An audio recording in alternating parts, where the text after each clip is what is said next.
Week 21 of the fantasy baseball season, and here's a few pitchers I look to drop this week. First guy's Bailey Ober of the Minnesota Twins. So Ober, he was decent for the first part of the season, but the last month and a half has really been a train wreck for him. And now he's got sent down to the minor leagues, and there's no reason for fantasy owners to hold on to Ober. So right now I'm 66% owned.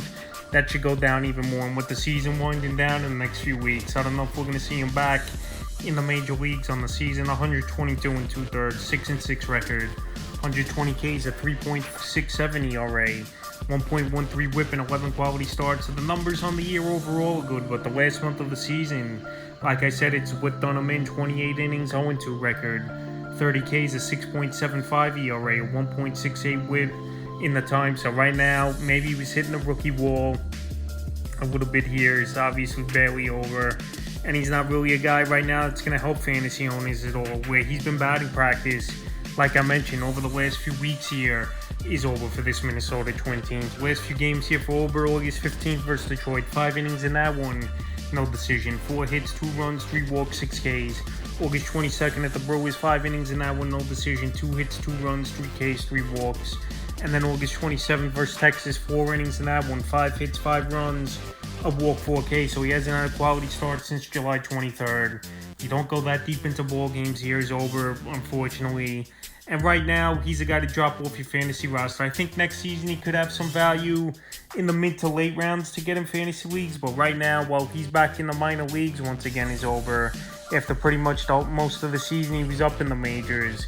I don't think he's going to contribute at all for fantasy owners. And there's no reason to even hold him on an NA spot. So I would drop Ober this week. Next pitch is David Robertson of the Miami Marlins. So Robertson, he's out as the closer. And it was a big acquisition for the Marlins at the deadline, where he was lights out with the New York Mets this season. But right now, it just hasn't worked out with the Miami Marlins since that trade at the trade deadline. Season here for Robertson: 54 innings, 4-5 record, 8 saves, 57 strikeouts, a 3 ERA, 1.13 WHIP, and 6 quality starts. And over the last couple weeks, like I mentioned, 5 innings, 0-2 record, a save, 3 Ks, a 7.20 ERA, a 2.20 WHIP. So right now, definitely disappointing for the Marlins. After Robertson, like I said, with the New York Mets, he was one of the best closers in the league in the first half of the season. And now the Marlins trade for him, and they got to go to Tanner Scott now as the closer over there in Miami. So right now, with him not being the closer, where he's been getting hit hard over the last month of the season since going to Miami,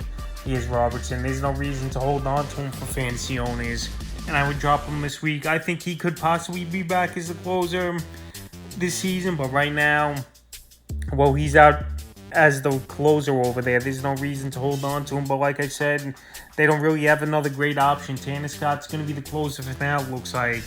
But I don't know if he's going to hold on to games as well.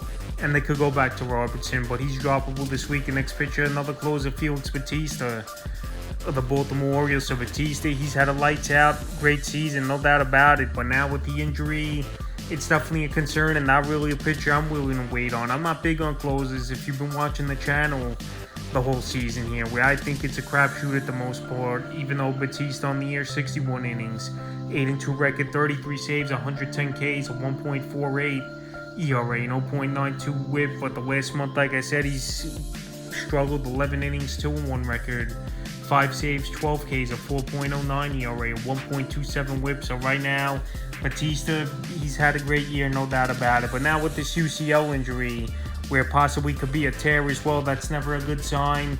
And Cano's going to be the closer over there, most likely, for this Baltimore Oriole team. So right now, with a bad injury in his right arm, pitching arm in the elbow, possibly could be Tommy John down the line. There's just no reason, in my opinion, for fantasy owners to go out there and keep Felix Bautista on their team. And even if he does come back, if it's just an injury with inflammation occur, obviously healed with just resting, I think they're going to save him for the playoffs here, is this Baltimore Oriole team. So right now with this injury, and hopefully it's not a season-ending injury here for Bautista, but still I don't think he's going to be back in time to help fantasy owners. And I would drop him this week. The next pitch is Nick Lodolo of the Cincinnati Reds. So the Reds, they've had hopes Lodolo could have come back sooner than later. He was on rehab assignments, but now he's off the rehab assignment and he's suffered another stress reaction in his left tibia. So it looks like to me that he's done for at least the regular season is Lodolo. And if the Reds do make the playoffs, maybe he'll come back then, but right now he'll have no impact for fantasy owners. So this year wasn't a good year for him before he went out with the injury, and now with the re-aggravation, it's just going to be a setback, and he's going to be out longer and possibly the rest of the year. 34 and a third, 2-1 record, 47 Ks, a 6.29 ERA, a 1.75 WHIP, and a quality start. So Lodolo next season, I definitely think he still could be a pitcher that'll be on the fantasy radar. But right now, like I mentioned here about Lodolo, he's hurt. Once again, on the rehab assignment. We're already in September pretty much here, coming up towards the end of the week. There's only 4 weeks left here in the regular season for fantasy baseball. But if you're in head-to-head leagues or playoffs, it's even shorter the time. So right now, I know Lodolo, he was still out there in 57% of fantasy leagues, but still owned in a decent amount of leagues. And right now, unfortunately, it's been a lost season for Lodolo with the injuries.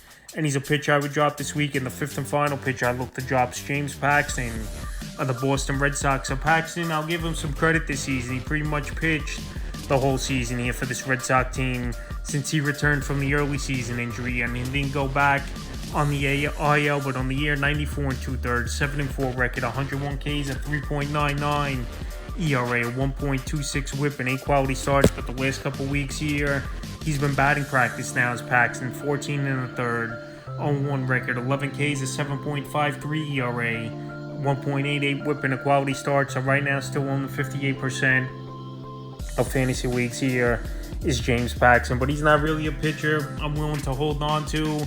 And he could be hitting the wall as well, because over the last few seasons, it's been injury after injury. And this is some pretty high pitching innings here for Paxton at this point. His innings are pretty high compared to what he's done over the last few seasons, where we saw him maybe a few times and then he got injured and was out for the year. So August 16th at Washington, 6 innings, no decision, 5 hits, 2 runs, a walk, 3 Ks, a quality start. August 21st at the Astros, 4 innings, got the loss, 9 hits, 6 runs, 3 walks, 4 Ks. And August 26th versus the Dodgers, 4 and a third in that one, 4 hits, 4 runs, 5 walks, 4 Ks. So walks have definitely been a problem with 9 in the last 3 outings here for James Paxton. Like I said, he possibly could be hitting the wall, where over the last 3-4 seasons, he really hasn't pitched much in the major leagues with injuries, and 94 innings is definitely a big step up for him compared to prior years. So right now, with all those factors, and this Red Sox team most likely not making the playoffs this season, I think Paxton's going to be a pitcher that really is going to help fantasy owners the rest of the way. So right now, with walks being an issue and possibly fatigue with the innings under his belt this season that he's not used to, he's a pitcher I would drop this week. So that's a few pitchers I look to drop here in week 21 in the fantasy baseball season.